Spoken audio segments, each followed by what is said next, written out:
Lagi bersama saya dan Menteri Kesehatan Ibu Nila F. Muluk dalam DBS To The Point. Ibu tadi sudah menjelaskan, baru saja menjelaskan soal pelayanan kesehatan primer.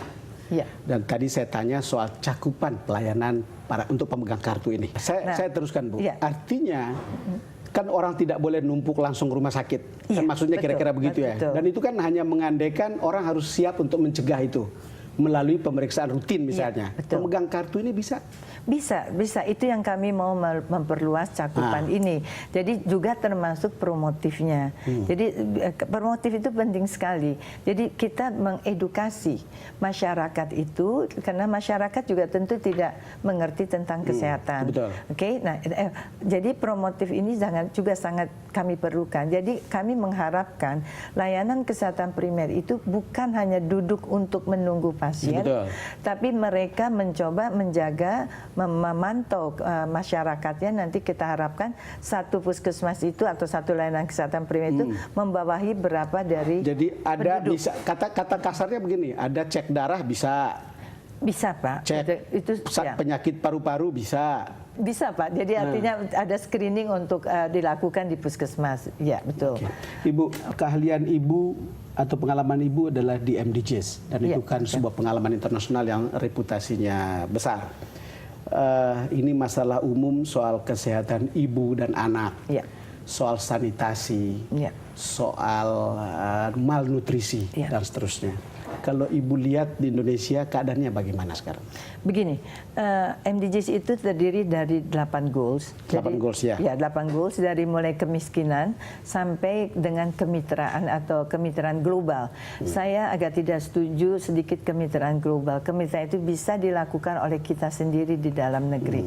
Nah, kemudian tadi apa yang tidak on track di dalam MDGs adalah angka kematian ibu yang masih merah dalam hal ini. Angkanya masih tinggi. Kemudian tentu kita bertanya, ada apa dengan angka kematian? Mengapa ibu melahirkan itu meninggal?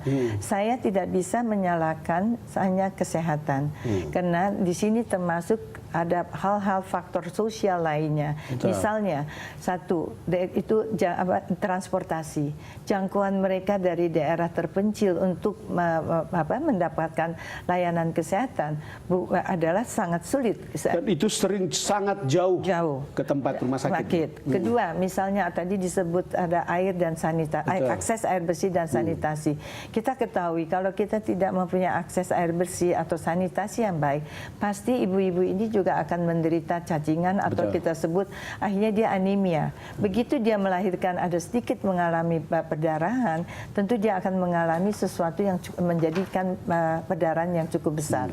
Nah, inilah yang menyebabkan mereka kematian. Kematian ibu itu terbesar kena pendarahan, tapi jangan dilihat kita bukan tidak memberi darah. Artinya sebelumnya tentu dia mengalami anemia, kekurangan gizi dan sebagainya. Kalau kita lihat kasus malnutrisi, Bu, apa yang Ibu lihat? Karena itu saya lihat urusan-urusan MDGs ini kan banyak juga berurusan dengan kasus-kasus malnutrisi ini. Sangat, Pak.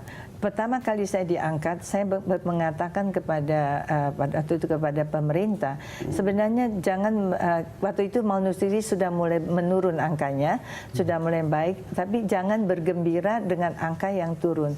Yang harus kita lakukan adalah ketahanan pangan. Nah, inilah yang saya lihat di kepemimpinan juga Pak Presiden Jokowi ini melakukan, menggeser ke hulunya, yaitu ketahanan pangan.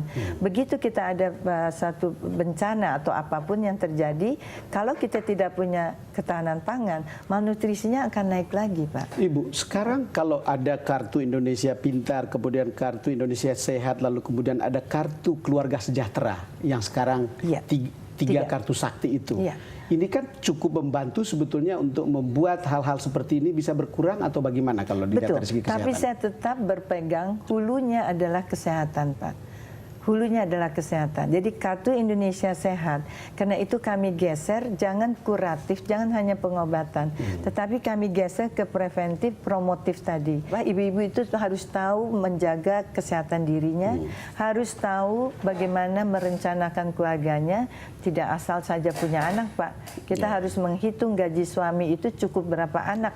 Itu yang memutuskan ibu ya, Pak ya. Betul-betul, Bu, kita akan lanjutkan setelah ini.